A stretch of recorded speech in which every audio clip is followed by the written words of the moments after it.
What's up, guys? Welcome back to my channel. My name is Joannis or Joe Hatagwa. I'm a Sierra Leonean American who lives in West Africa. I'm in the U.S. right now, and it's my third week in the U.S. And so if you want to know what this last week has been like and how I feel about being here in Sierra Leone, what I feel about being here in the U.S. 3 weeks in, then this is the video for you.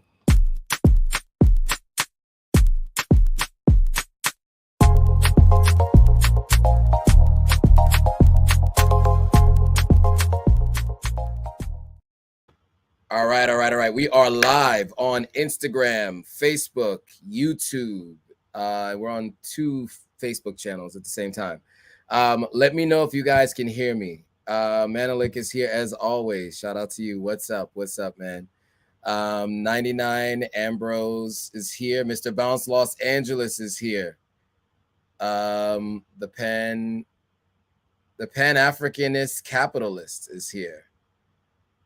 Scooter 8456, Destination Africa is here. What's up, guys? What's up? We got Barry Ward 157 here. Let me know if you guys can hear me on Instagram Live. Instagram folks, let me know if you can hear me. YouTube, I know you guys can hear me. Let me know if you guys can hear me on Instagram. Okay. Loud and clear. I got Destination Africa group. Says loud and clear. Great. Cool. All right. So just as some new people are on, I'm always seeing new people, especially on Instagram. So for those of you who are not familiar, I already did my introduction, but those who might not know, my name is Joannis or Joe Hatagwa. I go by Joe. Many people call me Joe. I am a Sierra Leonean American who lives in Ghana. But as of recent, I have a new job that requires me to be in the United States once every 3 months. And so I'm in the US right now. I'm here for the rest of this month, and I'll be back in Ghana at the end of the first week in August. But usually my channel is about what has been going on with my life living on the continent. And now it's going to be a little bit more about what my life is traveling around the world as someone who now has spent a significant amount of time on the continent, and that's really where most of my time is spent. And so, this is my first time back in the States, my first time leaving the continent of Africa since I moved to Ghana in the first place. And so it's just about readjusting to being outside of the continent of Africa. Mr. Bounce Los Angeles asked if I am still coming to LA. And unfortunately, I actually already went to LA and came back. But because the week was cut short, I had a weekend I had a wedding the first weekend. I had a full week of work-related stuff and meetings, etc. And then the last weekend, I was at my sister's house with her and her kids. I was not able to do anything with as it pertains to my YouTube audience. However, I do plan to come back in October, and I do plan to spend another week in LA. And that would allow me to be able to do something. So, Mr. Bounce Los Angeles, we weren't able to catch up this time, but the next time I will try to do something. I want to have like everybody get together. And on that note, in New York, any of you who are in the New York, New Jersey, tri-state area, Connecticut, wherever nearby, I am planning for the week of let me give you guys the dates right now. For the weekend of the 29th through the 31st, so either Friday the 29th, Saturday the 30th, or Sunday the 31st, I am planning to have an event for all of our subscribers here in New York. I'm working out the details right now with Chazine and Kels Acosta. So the 3 of us right now, we're going to work on that over the next week or so. We're just going to figure out what makes the most sense, where to meet. A couple of subscribers said you guys wanted us to meet in Central Park. So we'll likely do Central Park just so it's easy for everyone from anywhere in the city to come meet up with us. And so that will be happening in person. So we could do some of this in person, right? You guys get a chance to ask questions, especially if you're content creators. Or just if you had any questions and you wanted to meet me personally, we can do that as well. I think it's just easier to do it that way with a larger group of people. So many people have asked to meet one-on-one, and it's really difficult to do that because, as you know, the audience is growing, and it's just kind of difficult to do a lot of one-on-ones. But we can definitely get together in a larger group. So Miss P says, "Hey, what's up, Miss P? Thanks for joining." Mr. Bounce Los Angeles says, "All good. We'll catch up in October. We will. We'll catch up in October." Menelik says, "I definitely want to be like you when I grow up, moving back home to the motherland, living your best life, building a home for yourself. Much love and respect to you." Thank you, thank you. I appreciate that. Yeah, I mean, I would say this doesn't come with without a lot of hard work, you know. And I always say this on my lives, but you know, you have to be willing to do now what others won't, so you can have later what others can't. You know, the ability to be able to build the house, move to Ghana, be able to come back and forth between Ghana and the United States, or Sierra Leone and Nigeria, just wherever else I travel, has everything to do with the last 10 years of tireless work. Well, not tireless, but just work, continuous, consistent work. Long before I started a YouTube channel, I have been building on everything that you guys are seeing come to fruition now. It's the first time I've ever documented things as they go along. You know, in general, I usually just kind of give friends updates as things happen, but you guys have gotten a chance to see everything. I mean, I started this YouTube channel before I had a job in Ghana, my first job in Ghana. And so I documented from when I first started my first job in Ghana at working at Jumia, all the way to leaving my job at Jumia and starting this new job at Freestar, and everything that's come from that, right? I just mentioned it today. I was on the phone with a client, and I've been in 6 cities in 6 weeks and 5 countries within that time frame. And so there's been a lot of movement around the last 6 weeks, and I'm not complaining. It's actually been really great just for my growth as a human being, but also career development and networking and all that kind of stuff. But like, you know, we all talk about living on the continent, and what we would all of myself and all of my friends, we have 2 friends right now who have jobs that are international that allows them to live in Ghana. And that was something that I was always looking forward to having. And so I eventually got there, but trust me, the hours and hours and hours of painful work to get to a place where I could have the ability to do that. You guys didn't get a chance to see that. You guys probably hear a little bit about it when I go live and I say, after this live, I have more work to do. So, you know, I finish going live at like 10 or 11 p.m. local time in Ghana, and I'm usually still up working after that for a couple hours. And then I would always be working all the way up until the time I go live as well. And so yes, you know, I would say you can design the life you want. You just have to be willing to do more work than other people are willing to do. And on that note, let's talk about what it's been like being here the last 3 weeks in the US, and just everything I've been seeing and hearing and what's been going on. There's been multiple mass shootings, which I think is crazy. You know, now living in Ghana, and, you know, I think Ghana is the 12th safest country in the world. So that's one thing, right? So like, that's just not something that happens.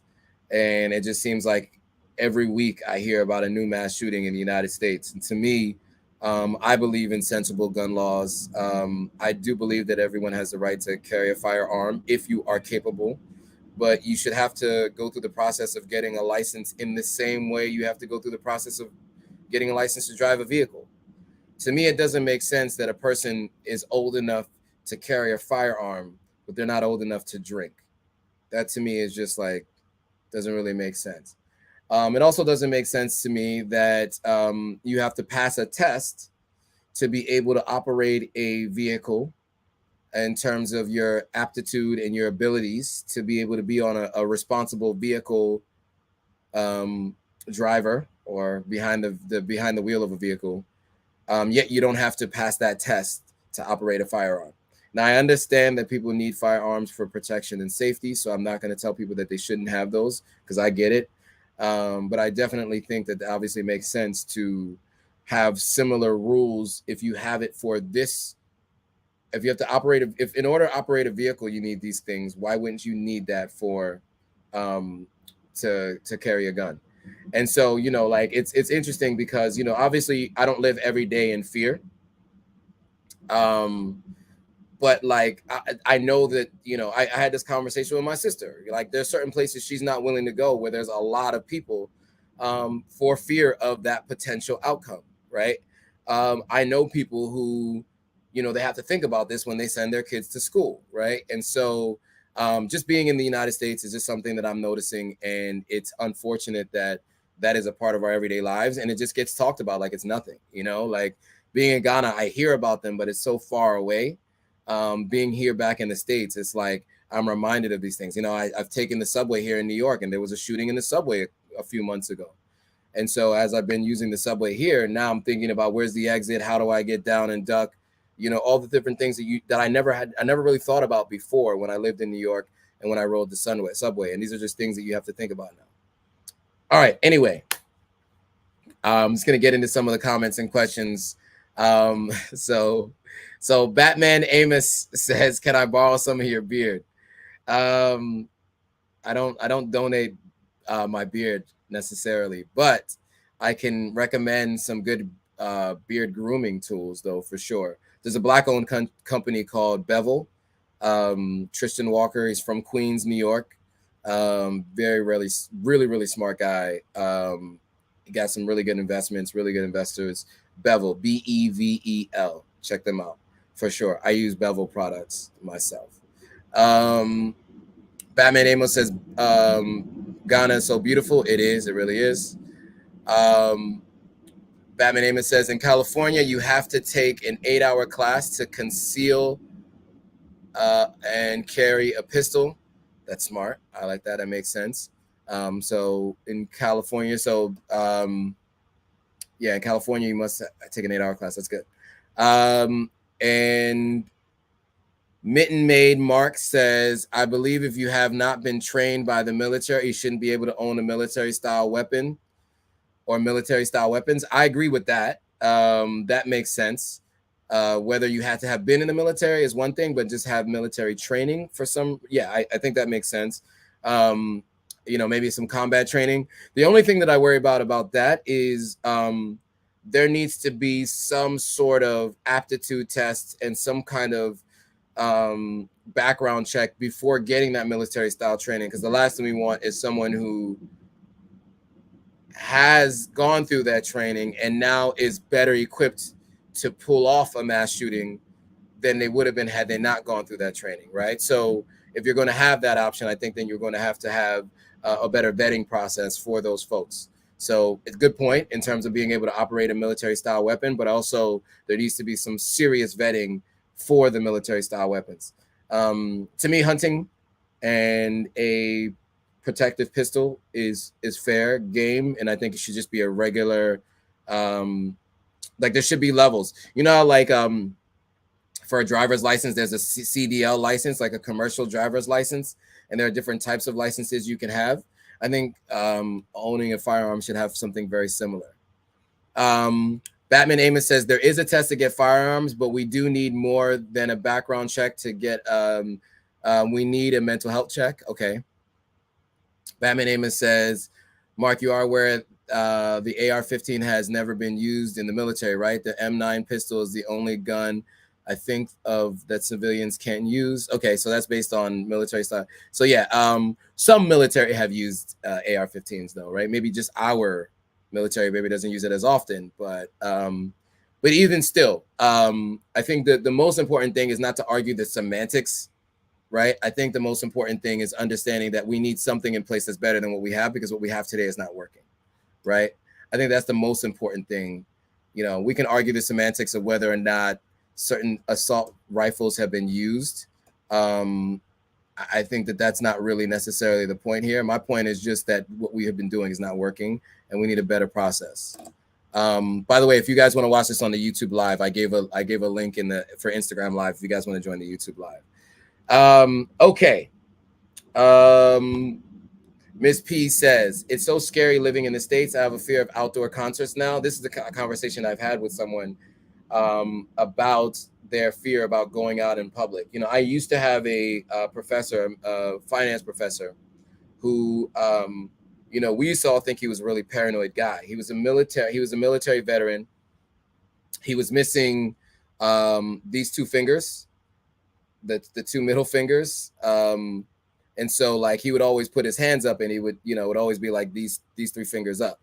And he would always tell this story, and I don't know how true this is, but there was a grenade thrown, it did not blow up. He picked it up to throw it back, and upon throwing it, he lost his fingers throwing the grenade. Which we all thought was like a crazy story, probably not true, but it's likely, maybe it is true. I don't know. But one thing he used to talk to us about is how to defend yourselves if there was a bomb to explode, or if somebody comes in like an active shooter. And so one of the things he always talked about was carrying a big book bag and having something in it that could help protect you, your laptop, whatever. And one of the things he would talk about is when it comes to bombs, the best way to protect yourself from the pressure is to cover your ears, close your eyes, and open your mouth, but obviously behind a protective barrier. So just something I thought I would share with you guys, because, you know, just so happens to be something that I remember him saying, and I'll never forget it, because it just sounded so crazy for him to say it. And then we've been dealing with all these things since then.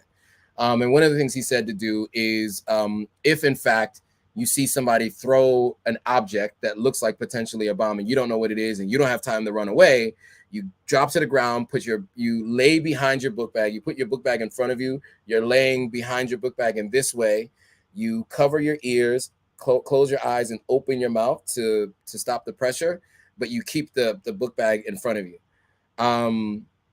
If anybody who's in the military disagrees with that or thinks that is something you should, if that makes sense, let me know. Mark says you should also lay down. So yeah, that's what I meant. You should lay down behind it. So let me know if that makes sense to you. But just thought I would share that because this is something that we should be thinking about now. Unfortunately, we live in a world now where this is some of the things we need to think about. 7 Good Days. Shout out to 7 Good Days. I like the super sticker. So 7 Good Days did a super sticker to support the channel. So I appreciate it. Thank you for that, 7 Good Days. Shout out to you. Okay. Batman Amos says, Mitten Mark, that is very true. I'm a former Air Force. M16s handles way differently than an AR-15. Kind of wish I never left. You mean the military, I'm guessing, right? Okay, so they're just talking back and forth on Instagram Live.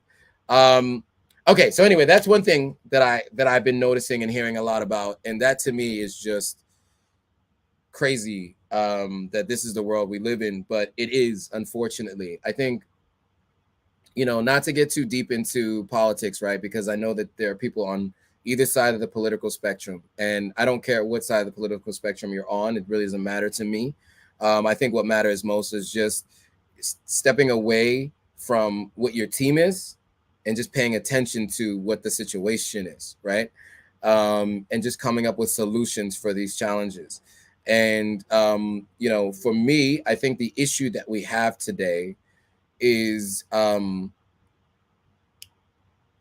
unfortunately, there is a group of folks who believe in order to get elected by their electorate, they have to maintain a position of be as lax as possible as it pertains to firearm possession in the United States, right? They do not want to take a stance on offering any kind of reform or legislation because they fear that if they do that, they would not get reelected, or they will be challenged by someone in their own party the next time it goes time for them to get up there and to run for their particular office.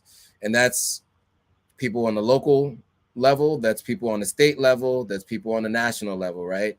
Many of them are just refuse to say anything about it because they do feel like if they do, you know, it's you're going to lead to them not getting reelected, and they care more about being reelected than putting something in place that will protect more people.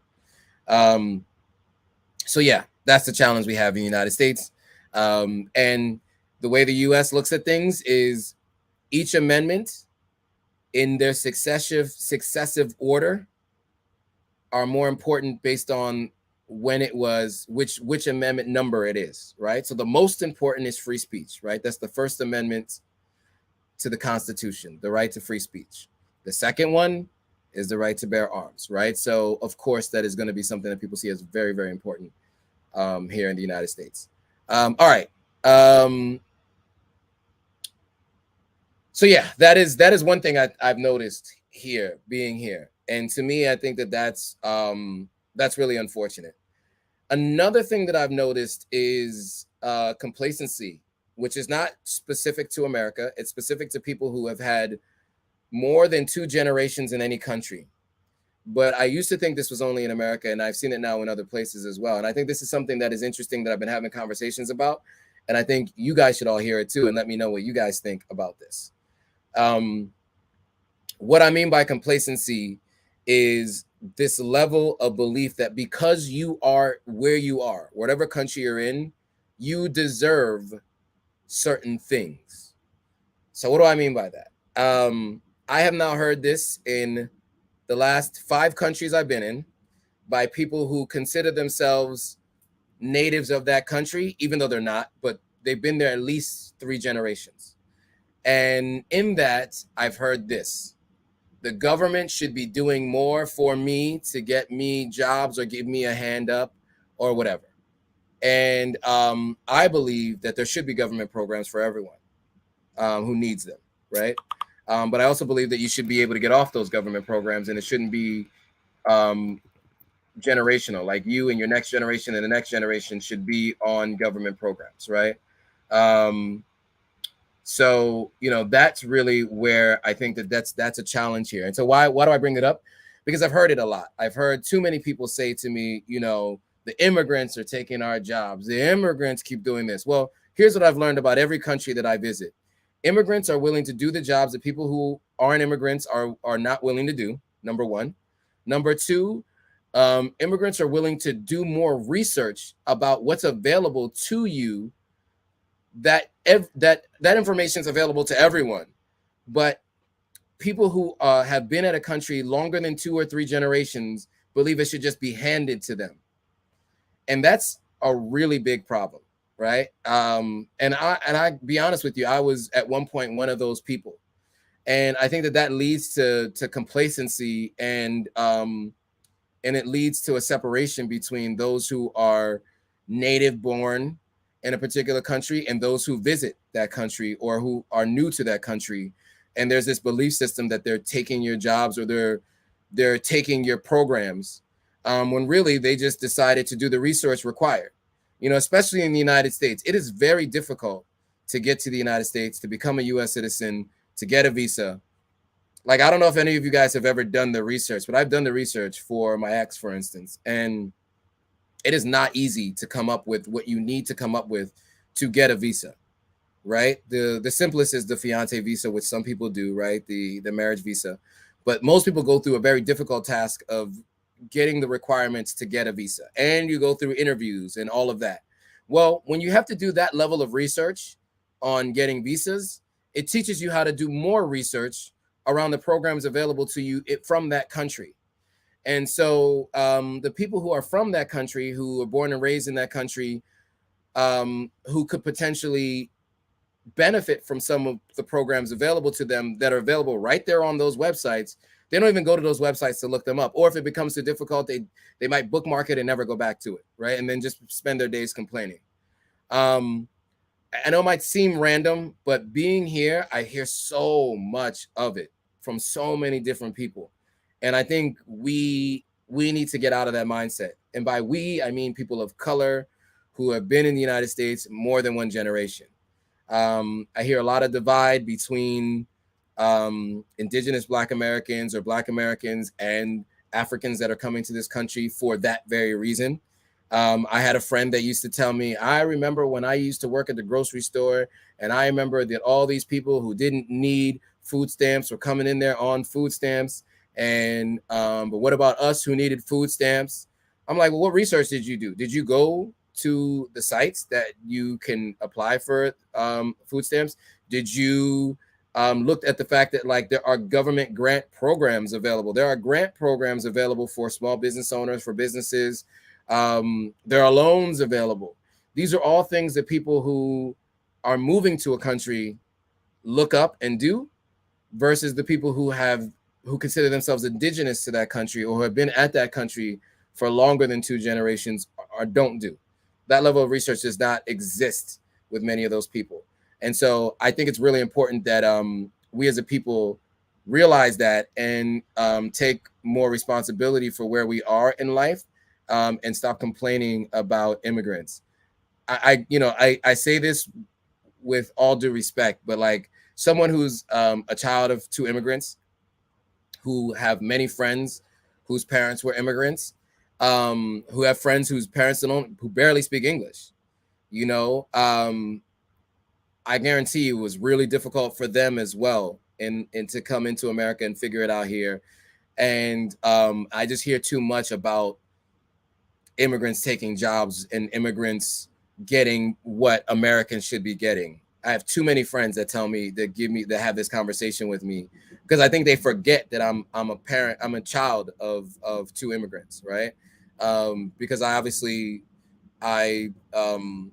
present as just a Black American, right, to most people. I don't have like any kind of accent, so you wouldn't know that my family comes from somewhere else, and so people get really loose and start talking about these things.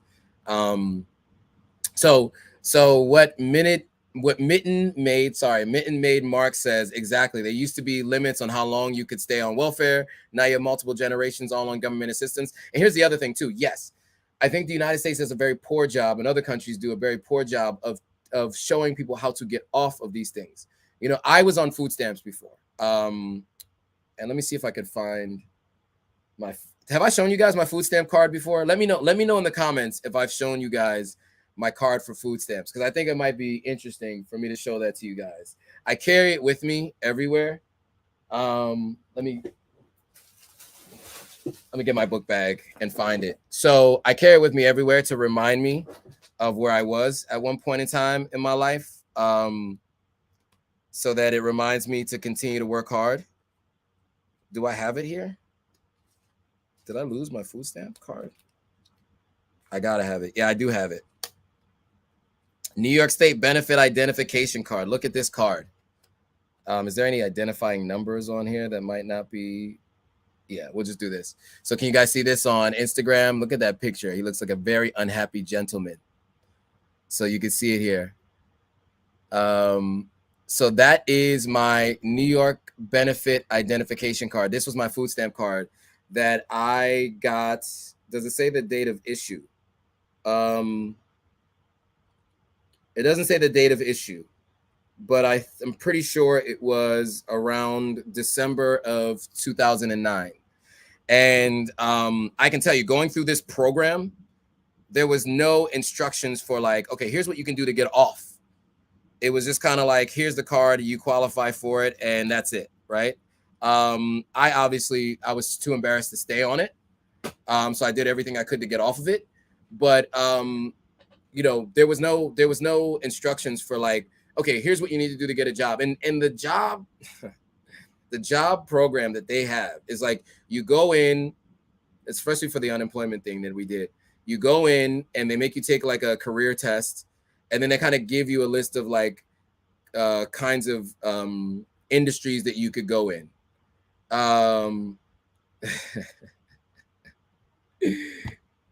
Kenya says, you looked hungry. What's up, Kenya? I was hungry. I was very hungry. I was much lighter than I am now, and this is probably the lightest I've been in about 15 years, or 10 years, a little over 10 years. So yeah, I was very hungry. I was very hungry, very unhappy. And as you could see, I used to get my locks done, and my locks were just looking crazy. it was like, because it was costing about $100 a month, and I didn't have it at the time, so I went about 4 months without getting my locks retwisted. But my point is, you know, I did the research to figure out what I could do to be able to get assistance, because I did not have enough money to buy groceries every month, right? I was let go from my job because of the financial crisis, and so I had no other choice but to be on food stamps. And while I was on food stamps, I was doing everything to get off of it, though. And there weren't any external incentives to try to make sure that I would get off of it. And that's the problem in the States. And so you have this issue where you have it like generational food stamps, right? Where people who are on it, and of course, this is clearly no shade to anybody who's on food stamps, because like I said, I've been on food stamps before. So, you know, I'm not gonna tell anybody that I understand what it's like to have been on food stamps, is what I'm saying. But I also think that it's, at some point, you shouldn't be on it for the rest of your life. There should be a time where you can get yourself off of them. And I think that if government employees were paid better, you would have people who are better equipped in those roles to be able to instruct other people on what they could do to get out of it. But there are no incentives there, and I think that that's a big issue. So anyway, I just thought I would share that part of my story. I was on food stamps for 6 months or so, 5 months or 6 months. So yeah, I can tell you right now, you can't really buy alcohol on food stamps, even though apparently some people find a way to. I guess you can get cash from it. But yeah, I was buying bread and Chef Boyardee, a lot of canned foods, a lot of beans and rice. That was a good amount of what I bought. Oh, and Texas whatever cinnamon buns, those really nasty cinnamon buns that I would never eat again, but I was eating them back then. Miss P says, thank you for sharing that story. No problem. No problem. If I'm going to have this conversation, I want you guys to know that, like, if I'm saying these things, it's saying it from a place of actually having been there, not a place of judgment, you know? So yeah. But yeah, so that's a whole nother conversation I've been hearing here, right? Is that these immigrants are this, immigrants are that. And to me, I just don't like hearing those conversations, because I think that it's coming from people who are complacent and aren't willing to do the work, right? And they need someone else to blame. They need someone outside of themselves to blame for the situation that they're in. I think we as a people here have a hard time taking responsibility for where we are in life. And I think we need to do more of that here in the United States. So yeah, so gun violence is one thing that I've seen a lot of conversations about immigrants and immigrants taking people's jobs, and people being upset about that and whatever else. And then what I'm also realizing is a lot of these rappers being arrested for trying to be something that they shouldn't be trying to be outside of the music, right? And that's been interesting to me too. I mean, that doesn't necessarily pertain to everyone who's on this call, but you know, I think that there's an issue with glorifying drug culture. And I've mentioned this to you all before. I'm a fan of Jay-Z, and I've mentioned that Jay-Z as a fan of his, I'm also critical of his earlier music, but in most of his music, he did talk about the downsides of the career he chose prior to music, right? And or the people around him were choosing prior to music. But it seems as though the people who came after him, the next generations of musicians who came after Jay-Z, decided to only stick to the glorifying of what potentially could come out of it financially, instead of looking at some of the pitfalls of it. And so these guys become musicians and then still continue to participate in those lifestyles, or in fact, begin to participate in those lifestyles when they might not have before, like Tekashi 6ix9ine, and then ending up cooperating and helping to put other people behind bars. So to me, I think that's just really crazy. Just thinking about someone like Young Thug, who, I mean, it's in his name. And I remember hearing people do interviews about him and talking about how real he was, and how, you know, there was this whole concept of him wearing dresses from time to time and doing high fashion or whatever you want to call that. And other people, instead of just saying, that's his choice, that's what he wants to do, people defending that by saying, you can say what you want about him, but he's about that action, or he's a shooter, et cetera, et cetera. That should not be the way you describe a musician, right? Like, he's an artist. And the glorification of that lifestyle is a big problem here. And I hear it all the time in music. And I don't want to sound like the old man listening to music. I love rap music. I always have. Like I said, Jay-Z is my favorite artist. My favorite genre of music is rap music. Second favorite is Afro beats now, because I listen to Afro beats almost exclusively now.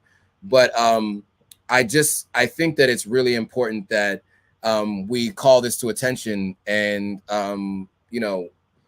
we don't continue to support financially through streams or purchases or going to concerts of people who make that kind of music, because that's the reason why they continue to do it. The record labels want them to continue making that music because the record labels see that they're making money off of it, right?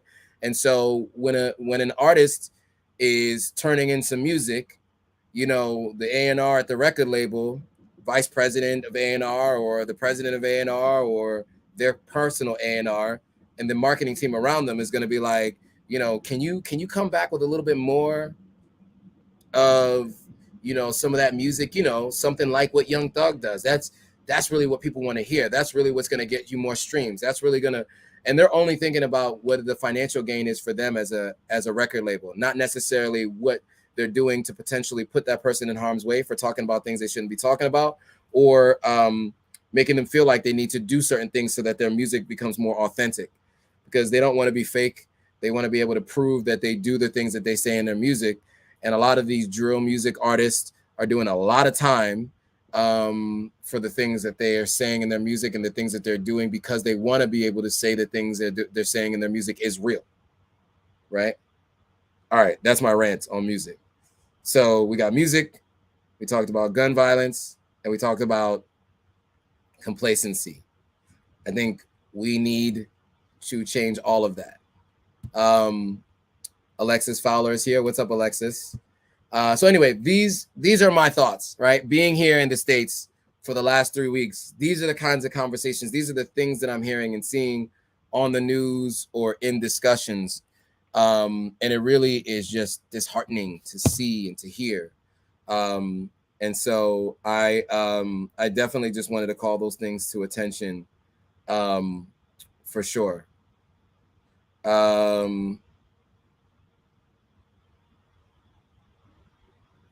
Sorry. Any questions, any comments, any thoughts? Today I put this live together kind of last minute for today. So I just wanted to talk a little bit about like some of the things that are coming up as I'm here. I'm reminded of these conversations that have been happening since long before I left, but I hadn't heard too much of them before I was gone. What else can I tell you guys about? All right, so while you guys are thinking about what you guys want to ask me or talk about, so it's been interesting talking to people who, when I told them I was moving to Ghana, there were a lot of people like, oh yeah, I'm definitely going, I'm gonna visit, I might be moving myself, and how few people actually follow through with the things that they say they're going to do. And that's a problem in our community too, is that people would prefer to complain about things not working out instead of figuring out how to make it work, right? And we like to like show off for other groups or for other people, and sometimes that means we talk a big game and then can't back it up. I ran into a couple people who told me before I left 2 years ago almost now, or at least the last time I talked to them 2 years ago, was that they were planning, yeah, well, I'm moving to Ghana too, or I'm definitely coming to visit Ghana. I got this business idea. I want to get off the ground. I want to buy some land. I'm definitely going to buy some land. And they didn't follow through with it, right? uh, and I think that is definitely a problem. And I know things get in the way, and nothing is easy, but like nothing worth having is easy, right? And if it was easy, everybody would do it. So, like, if you guys want to achieve the results you want to attain, you're going to have to do the things that most people are not willing to do, right? And you're going to have to do the things that those who have already attained those results are doing, right? Um, so, yeah, I just have to throw that out there too. All right. So Batman Amos says, I'm guilty of that. I've never been anywhere, just California, Texas, and Arkansas. Never left this country. Well, I definitely recommend everybody leave the country at least once. It opens your mind to so much more than what you know. I don't know what the percentage is of Americans who have passports.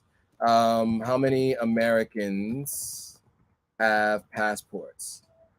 Because I saw this statistic one where I heard it somewhere, and I want to make sure that I'm not wrong about it. 1/3 of Americans have a valid U.S. passport. 1/3 of Americans. That's as of April 21st, 2021. Only 1/3 of American adults, now this is something that they've said, have a valid and unexpired U.S. passport. So 37% of Americans have a valid or unexpired passport. Now, what that means is that many people who even want to travel can't travel outside the country. You can go to Puerto Rico. You don't need a passport to go to Puerto Rico. So if you want to kind of get outside of the contiguous 50 states or 48 states, you can go to Alaska. You can go to Hawaii. So that'll get you outside of the mainland, and you can go to Puerto Rico, right? I don't know if you can go to the U.S. Virgin Islands. I'm not really sure if you need a passport to go there. But yeah, I think that's super important. And it gives you another perspective on your life and what you have and what's available to you, which is really important. And it makes people less judgmental of other groups of people when you travel outside the country. Alexis Fowler says, only been to Jamaica and it felt really good to be in a Black country. I felt 10 times more comfortable. I know you corrected that later. 10 times more comfortable. Yeah, I mean, I definitely would recommend that for sure. Traveling outside the country is super important. I think I mentioned this before. I've been in 5 of the 7 continents. I just haven't been to Australia or Antarctica. I don't ever plan to go to Antarctica. And maybe at some point I'll go to Australia. I've been to, I think it's 30 countries. I listed the number of countries that I've been to previously. I know I've been to 5 continents, I think about 30 countries. So I definitely recommend leaving the country of the United States to get a really good idea of what the world is like. Ms. P says, I will not date a man without a passport. It's a turnoff. I would say this. Everyone is entitled to their own choices, but I don't want to insult anyone who doesn't have a passport. We just had some folks mention they don't have passports, so I don't want to get to a place where we're like, it feels insulting, right? We're criticizing those. I just would recommend getting one. It's not difficult to do. If you're a U.S. citizen, you have a social security number, you can get a passport. You just have to go through the U.S. Post Office. So the United States Postal Service, right? The U.S. Postal Service, you can walk into any United States Postal Service and ask them. I think it's like $150 or $100. I don't know how much it is to get a passport, but you can get a passport. You fill out the documentation, you pay the money, you give it to them, they do the work, and within a month, a passport arrives at your doorstep. Absolutely critical. That's the first step to getting outside of your comfort zone and to see the outside the world around you, is to getting that passport. So I definitely recommend it if you don't have one. Okay, so Ms. P says you don't need a passport to go to the U.S. Virgin Islands. So I guess what this means is if anything is a U.S. territory, so the U.S. Virgin Islands and Puerto Rico are U.S. territories, so you don't need a passport to go there. I recommend even going there to start, right? Because you don't need a passport to go there. But I would recommend getting a passport and going to West Africa, specifically Ghana. But but for sure. Also, Miss P just said, to correct the record, she didn't mean to offend anyone. She was just saying her preference. Alexis Fowler says, what are your top favorite towns in Sierra Leone outside of Freetown? I've only been to Punjeun. I'm always pronouncing that wrong. Don't kill me, Sierra Leoneans. Kenema and Bo. And those are the only places I've actually been. Technically, I've been to Regent and I've been to Goderich, which are technically other towns outside of Freetown because they're like kind of the greater Freetown area. I would say Goderich is, I like Goderich, and I like Bo. I like Bo a lot. Bo is definitely a place that I really enjoy. I like the nightlife in Mo. I like the nightlife in Bo, and I like the people in Bo. So for those of you who are Sierra Leonean or plan to visit Sierra Leone, I definitely recommend going to Bo. I'm a big fan of Bo. All right, cool. Marva Got Cake says, love traveling. Wait, sorry. Before, let's get to your first one. Most artists try to emulate the music artists here in America, and because of that, artists are not authentic. Their culture or who they really are as an artist. Yeah, so it's going back to the whole artists not being themselves. But also she said, love traveling. It helps me understand and respect other cultures. Yes, absolutely. The Pan-Africanist capitalist says, I'm not surprised you're well-traveled. It's reflected in your balanced and broad outlook on issues. I appreciate that. Thank you. Redix, is it Redix Mini Yard? Sent a request to go live. Do you want to really go live? Let's go live. Let's see. Redix is asking to go live. Let's go live. Let's see. Unless you hit that by accident, but let's see. Give you a chance.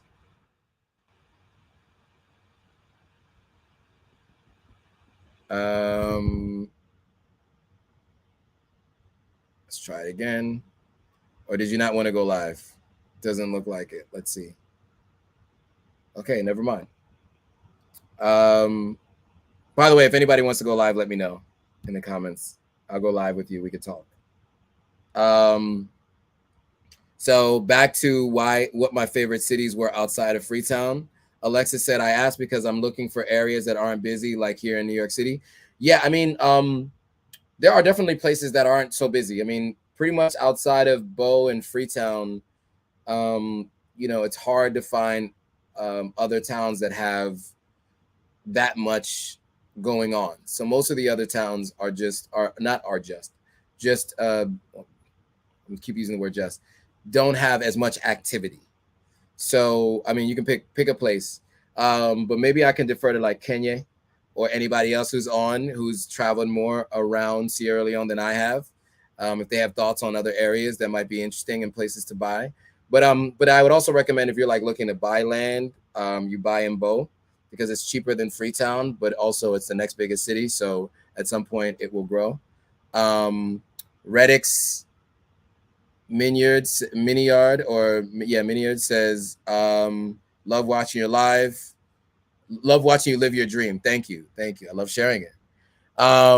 Marva Got Cake says, question, planning and taking my daughters and a trip to the continent. Any recommendations? So it depends on what you're looking for, Marva. So, and I can only talk based on what people have told me and also my personal experience. So if you're looking for a city and a country that has a lot of the creature comforts that you're used to in the West, really good travel, tourism, still has some history that you can, and cultural stuff. You may not be as close to it historically, but if you're looking for all of that, and also lots of like interesting things to do culturally and like safaris and whatnot, then Nairobi is the place to go, right? Nairobi, Kenya is obviously big on tourism, and they have safaris, etc. So you got Nairobi. You also have like Cape Town and Johannesburg in South Africa.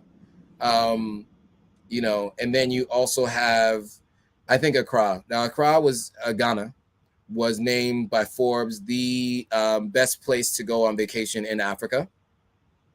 And with Accra and with Ghana in general, you're likely to have somewhat of your own personal family history and more connection to it, right? Because of the transatlantic slave trade.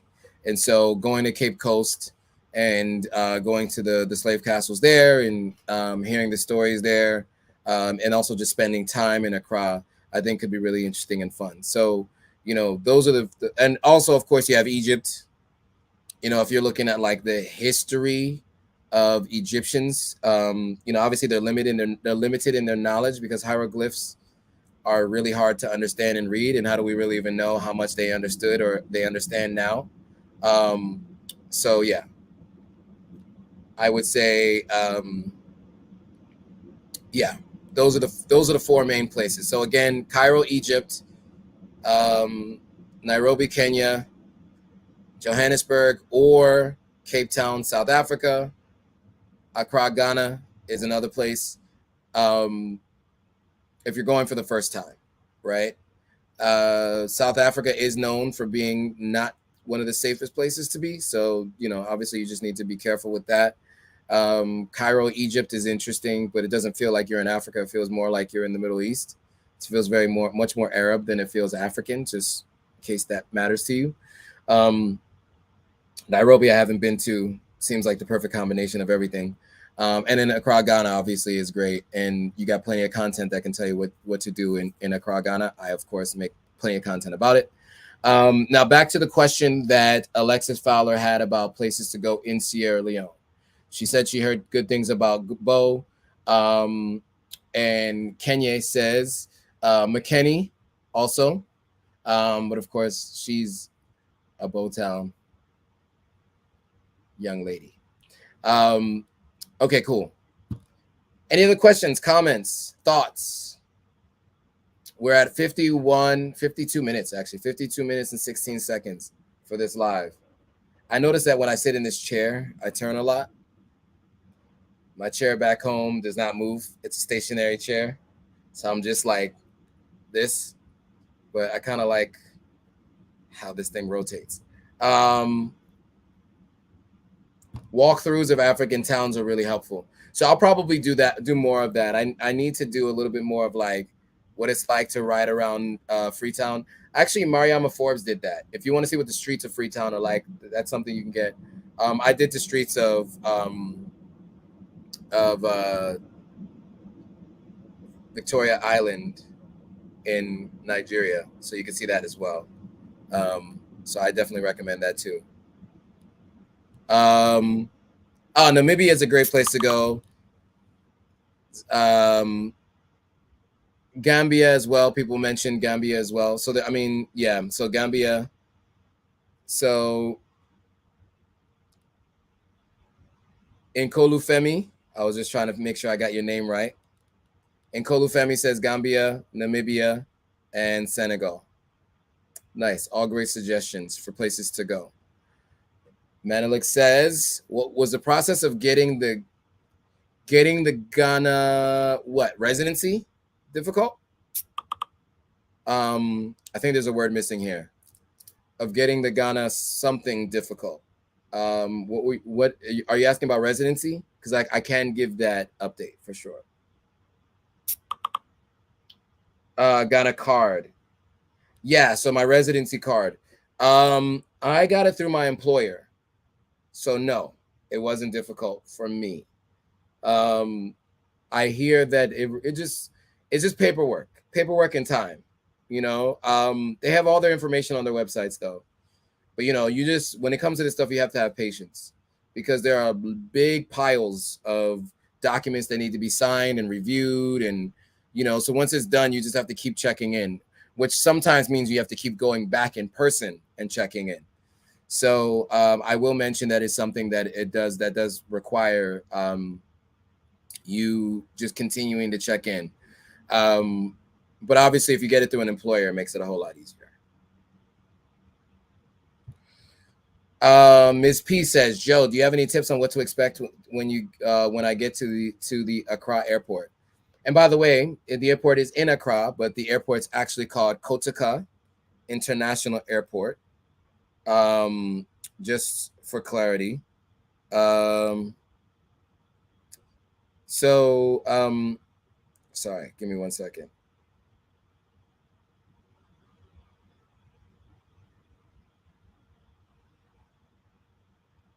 Yeah. So okay, what thoughts do I have? Sorry, I was distracted by messages coming in on Slack from work because it is kind of still partly my work day, and I do have messages coming in from coworkers. Okay, so what to expect? Um, Honestly, it's a pretty smooth process. It's like any other airport. Like if you go to an airport in Hawaii, if you've been to an airport in Mexico, it's like any other airport. You just have to go through customs, right? And they'll just ask you questions about what you're there to do.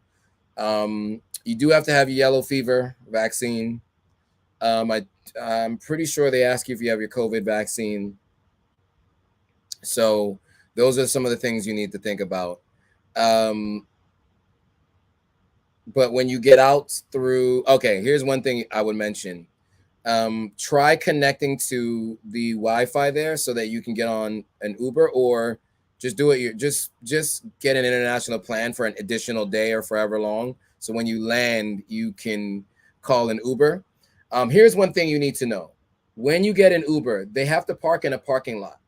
When they park in a parking lot, they are charged either 5 cedis or 10 cedis to park there. And so they are going to ask you to pay that. So either you pay it as an addition to the cost of the Uber, or you just give it to them right there so they can go pay. But they do have to pay for they do have to pay for the parking lot, and so you are going to have to give them the extra money that it costs them to pay for that parking lot, because they're not allowed to just pull up to the front of the arrivals. They have to park in a parking lot, and that means you're going to have to take your bags across a little street. um, like at any airport, you have the main way, the main driveway that people drive, and then you have like little crosswalks. So you just cross the street, and then you take it down a ramp down to the parking lot. And then you'll meet your car there. There are going to be a bunch of people there saying, do you want a car? Let me give you a ride in a taxi, like any other airport. You can just say no, because as anyone can attest to, you rather Uber tell you what it's going to cost you to get somewhere than somebody just give you a number, because they can give you any random number if they hear an accent that sounds like it means you have money. So just wanted to mention that.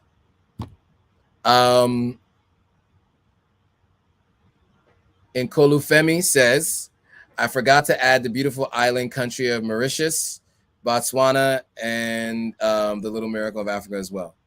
So these are all places you can go if you want to visit. Ms. P says, Namibia and Botswana are both on my bucket list. Nice. Andy Brown does say there's a Kenyan type safari in northern Ghana. So if you go to Ghana, you could potentially do that. So those are all good things. Some more questions coming in, so I'll get to those in a second. But there's a question on Instagram Live that I want to address. So can I buy land in Ghana and not be a citizen, or is it better to be a citizen? You can buy land in Ghana and not be a citizen, but it requires the inclusion of a citizen, as far as I understand. So that is the thing that I've been told, and the way I understand it is you do need someone to help. Would I own 100%, or would the government own a percentage of the land? In Ghana, there is no freehold, so you never own the land. Technically, you are always leasing the land from the government. So you never own the land, but you do a lease that's like 50 years or 100 years, and it renews at the same price that you paid for the lease at that point in time. So, which is like it's like a small amount. But yeah, you never own the land in Ghana. Like that's not a thing. Ghana does not allow anybody, whether you're Ghanaian or not, to own the land. The land is owned by Ghana. You just lease the land for a very long time. They don't have freehold there. So just so you know. But in terms of whether or not you needed Ghanaian, as far as I understand, you do. And even if you don't, it's better to have one. So I'm actually working through the early stages of those discussions right now as I speak. I don't have somebody as of yet. I'm vetting one person right now. We'll see, but maybe. Just on the topics of Ghana, before I get in some questions about Sierra Leone, Andy Brown said, "Is the COVID test still going on at Ghana airport?" No, it's not. At least the last time I arrived in Ghana, which was, I don't know how long ago it was now. 5 weeks ago, 6 weeks ago. But when I did, they weren't doing COVID testing anymore. But they do ask for your COVID vaccine when you're going through customs, just like they asked for the yellow fever vaccine. Alexis Fowler says, "What are the must-have items to bring to Sierra Leone?" One of the must-have items is what are these things called again? I always forget what they're called. But I use them all the time. Power bank. Power bank is a must-have. You definitely want to have a power bank. This indicates how much power it has here by the lights. But this is hugely beneficial because you never know when you're going to run out of juice. You want to either have an international plan, or when you get to the airport, get a SIM card and just buy minimal data and minimal service. Because at the airport, they don't have up all the prices for the plans. They're going to tell you whatever they want to tell you. I just learned this lesson the hard way. And you're going to end up paying way more than you need to pay for a plan. So you just add some minutes just so you can walk away with a SIM card. So yeah, definitely get a SIM card at the airport, which I recommend going when you're going to any country, anywhere. If you don't have an international plan on your phone, get a SIM card. Hugely beneficial. I would definitely recommend it. So power bank, SIM card, bug spray. Make sure you come with bug spray for your body. Maybe even want to come with an insect repellent. Insect repellent for your body, bug spray to kill a bug or two if you might need to, depending on where you're staying. I always have like a paper towel or a napkin to wipe the sweat. So that's probably something you should do. Maybe bring some of your favorite snacks. That's what I recommend. Bring cash. Definitely would recommend bringing cash. What else, guys? Does anybody else have any thoughts on what else you should bring with you? The must-have items to come to Sierra Leone? I can't think of anything right now. But yeah, let me know. Guys, let me know in the comments so I can answer Alexis with more things to do. Okay, so H. Jordan Sisse says an unlocked phone. There you go. Alexis does say she has T-Mobile and I have international service. Okay, great. Just double check to make sure it will work there. Can I use WhatsApp without an international plan? You can if you have access to data, right? So the thing is that you have to have data. So what I recommend people do is buy a SIM card, have data, or whatever. If you want to bring your own, if you want to use international plan on your own, just make sure you have data because you can't use WhatsApp without data, right? So you might have to borrow data when you're like, what I mean by borrow data is like, if you're at a restaurant, you always have to ask, hey, do you guys have Wi-Fi here? So I recommend definitely just getting a SIM card and getting data. Nkolu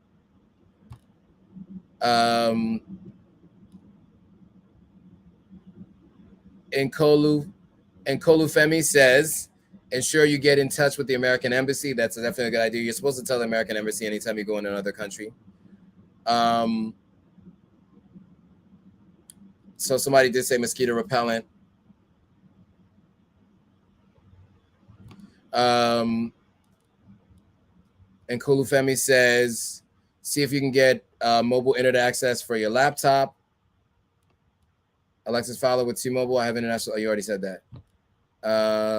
Okay. Andy Brown says, can you help someone with Sierra Leone test results get Sierra Leone citizenship? Okay. I think you mean test results, right? So I cannot personally. Who you want to reach out to is the folks at African Ancestry, and then some other folks that give me some insights before. Alexis, right? I think, was that you?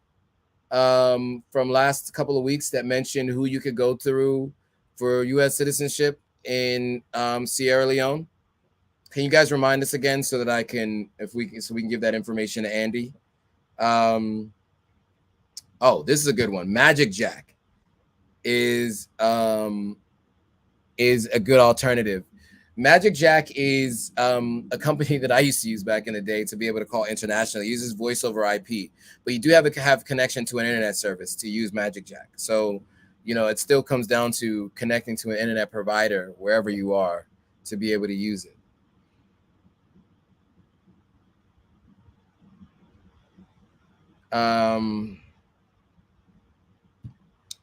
Yeah, international service can be a bit expensive. Yeah. Miss P says she's taking lemongrass oil to help keep the mosquitoes away. Yeah, there are other repellents as well. All right. YMCMB 1955 says, shout out to you for joining. I think it's been a while. If I go to Ghana, how much would I need to live comfortably for a month? I always say at least 2,000 or 2,500 for a month. That's usually the amount I recommend to live comfortably. Like, you know, just for unforeseen expenses, just to ensure that you're good. 2,500. I usually say about 2,000 a month in income. So yeah, that's what I would say. So to live in Ghana comfortably, that's what I would say. Blue Magic Be Mine says, are there any countries in Africa that allow you to own land outright? Yes, there are. As far as I understand, Nigeria does. I know Sierra Leone does. I can't speak to anywhere else on the continent, but I think it's more unique that Ghana doesn't allow you to own land than other countries. So yeah. Yeah. Hope that helps answer that question. All right, what do we got? Okay, what else to pack? Pack light material clothing and international adapters so you can charge your phone and other electronics. Yes, of course. I didn't even think about that. Have an adapter as well. Oh, and you know what you should do? You know what you should do? You should go watch 10 Things I Wish I Knew Before Coming to Ghana on my channel. I'm pretty sure I have all of that there. And I had 10 more things as well. So I go into all of this. I can't remember off the top of my head, but everything we just mentioned is in there. So definitely go back and watch that. And then also watch 10 Things I Wish I Knew Before Coming to Sierra Leone, because that also gives you some insights there as well. Somebody says, oh, H. Jordan Sisse says Pepto-Bismol, anti-diarrhea meds. Probably a good idea. Sure.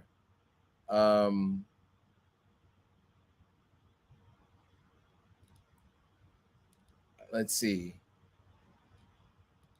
Yes, 2,500 is safe to carry. Nigeria does allow you to buy rand.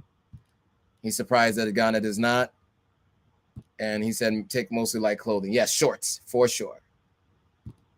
Alexis Fowler says that's if your African ancestry results come up as Sierra Leone. Yeah, for African ancestry or going to Sierra Leone. Yes, that's true. If it comes up as Sierra Leone, then yes, that's what you want to do.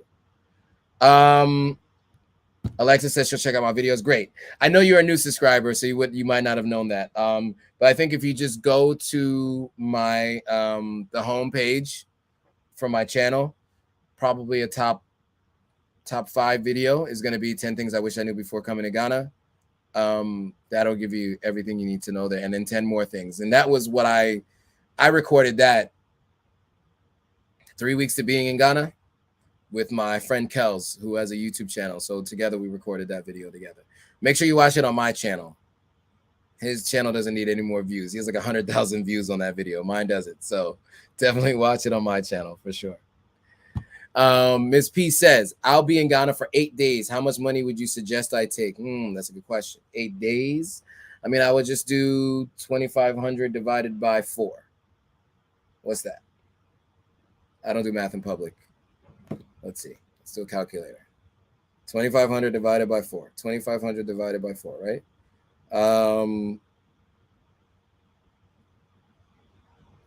2,500 divided by 4. It's about $625. Mm, I mean, I say if you go to any foreign country, you want to try to have $1,000 just in case, you know. But I guess that should be fine. At least $600, maybe $700. I think you should be okay, as long as your housing's already. As long as you're not talking about including housing, right? Like I think this is extra money you should have outside of that. I just believe you should do that anytime you leave the country. Okay, Miss P, just ensure you have about $2,500 base. I think that's like, yeah, that's for staying for the month. I'm not sure that's necessary for 8 days, but that's definitely good to have for the month for sure. All right. So Blue Magic Mind says, what are some of the best places to stay? And I'm guessing you're meaning in Ghana. So some Airbnbs I've looked at. Depending on what you want. If you want like a busy area, you could choose Laboni or Osu. Laboni is right next to Osu, so you can choose Osu. If you like a quiet area, you could do Chado, TSE-ADDO. Or if you want to like a more industrial business area, you can go to East Legon. And if you want to be somewhere where it's more expensive, but like all the expensive houses are, then you can choose cantonments. In terms of hotels, on the higher end, there's the Kapinski. There's also the Ibis Hotel. What other hotels are there? I can't even remember. But there are a couple other hotels there for sure. But you could just go to hotels.com or booking.com and then just choose Accra and you can see what's available. If you're talking about Sierra Leone, I recommend Pearl Hotel. Atlantic Lomley is another one. Country Lodge and Swiss Hotel. These are all places. Radisson Blu is cool. Definitely wouldn't recommend staying in Dream Atlantic Villas if any of you guys have watched that video. But it's something that's cost effective if you want something that's a little more cost effective. So Phoenix Mars 01 says, I'm hoping to go to Ghana next year. Nice. You definitely should make that trip. Absolutely recommend it.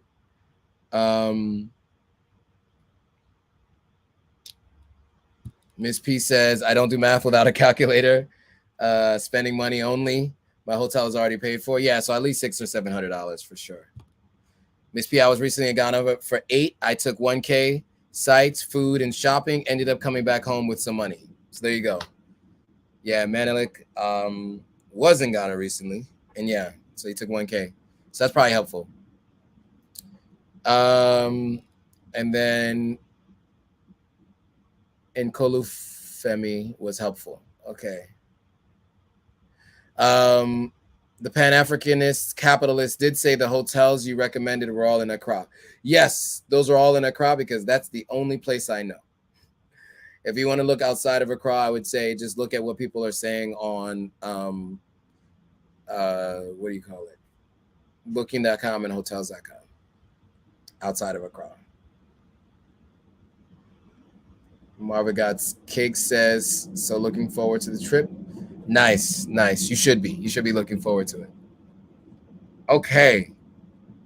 We are now an hour and 13 minutes in, and it looks like everybody's been really helpful.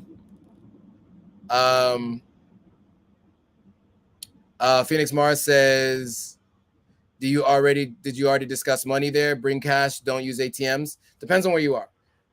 Sierra Leone, you definitely need to use cash. ATMs can be challenging because you can only take out $40 at a time. Most ATMs. Excuse me. But in Ghana, you can use cards in many restaurants, but you still want to have cash just in case. So yeah.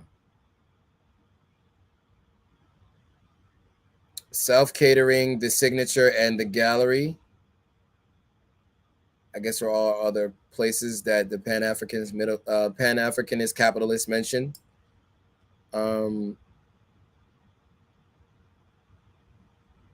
Marva Got Cake said vacations for me are among the locals. Got it. Okay, cool. All right. Any other questions?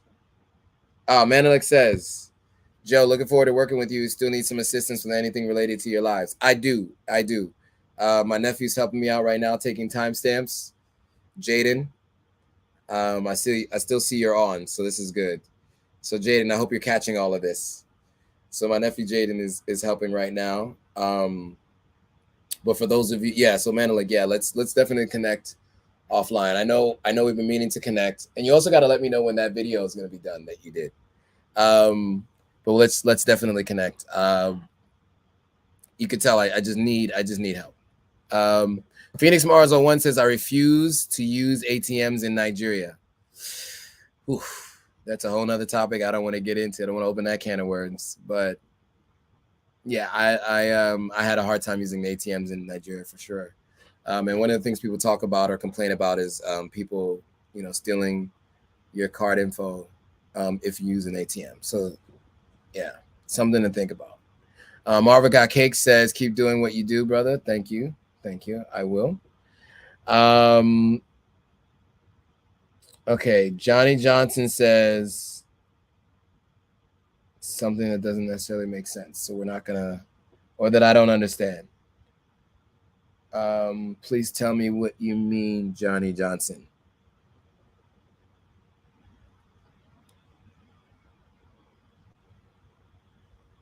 Sorry for the yawning, guys. I am tired. I shouldn't be this tired, but I am. Okay.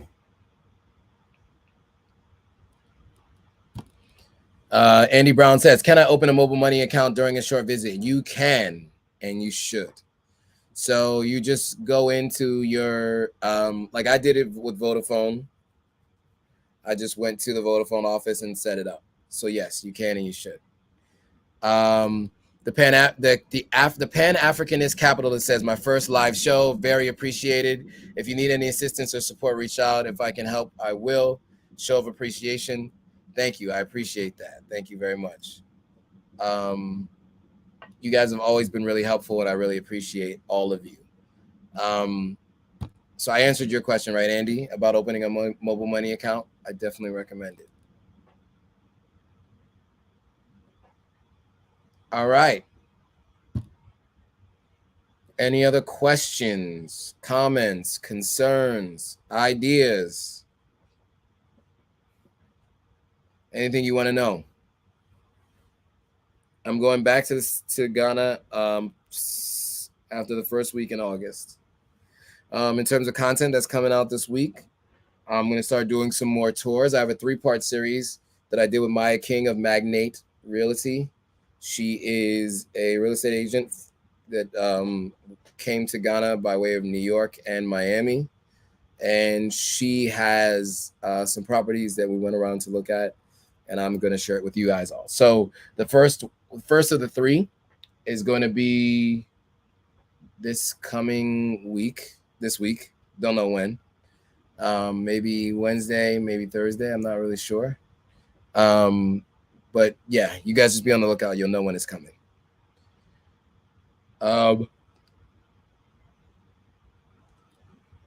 Alexis Fowler says, nice beard. Thank you, Alexis. I appreciate it.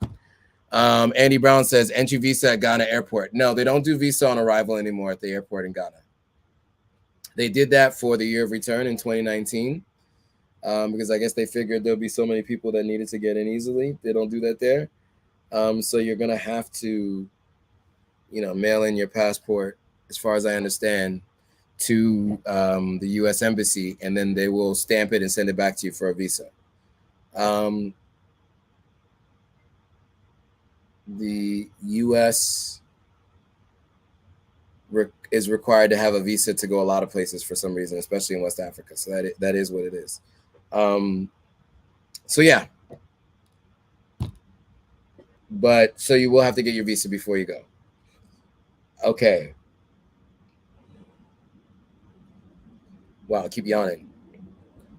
Anything else? Any other questions, comments, concerns, ideas?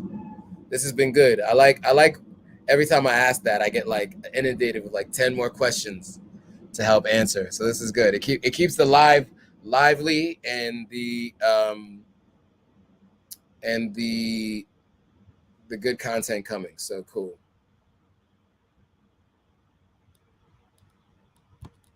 So Andy Brown says, I read something in the news about Ghana entry visa. Maybe, I don't know. I'll have to look that in. I'll have to look into that when I'm ready to leave because I'm not really sure where that came from. All right. Yes. So Andy Brown says entry visa. Oh, okay. No, I already read that. All right. Any other questions, comments? Blue Magic Machine. Blue Magic Be Mine is saying, when do you go live? Every Monday, 9 p.m. GMT, which right now is 5 p.m. EST. And I'm looking at potentially going live on the weekends more often as well with other folks. So stay tuned for that because that's definitely coming. Okay. I think I have a world record number of yawns at this point. Any other questions, comments, concerns, thoughts before we bring this to an end?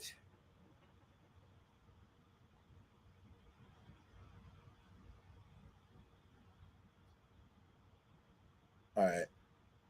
I think I'm going to need to take a nap before I get back to work this afternoon. I'm going to end up falling asleep. I'll be sleeping all night.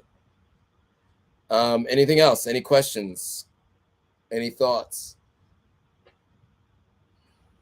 Anything? Anybody? I also left my water in the dining room and I'm really thirsty right now. All right, guys. Well, if there's nothing else, I'm just scrolling through to see if there's anything I might have missed. But it looks like we got to every question or comment. There's one more thing.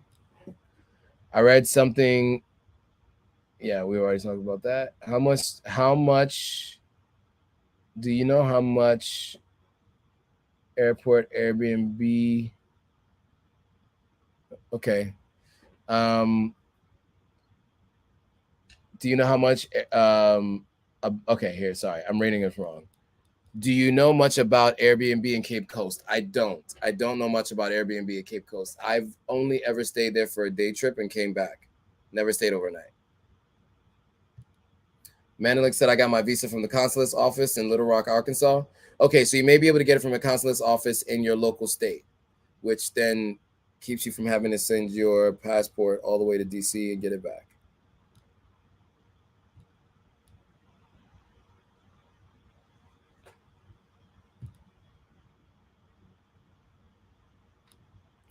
Ms. P says, thank you everyone for the travel tips. Yes, thank you everyone for the travel tips.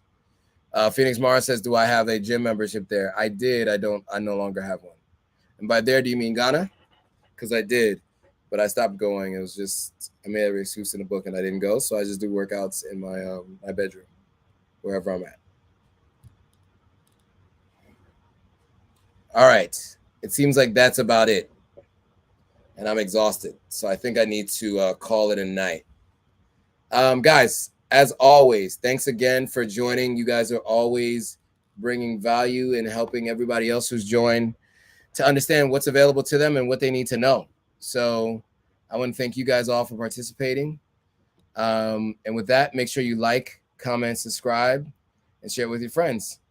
All right, guys, thanks for watching. I will see you all on the next live.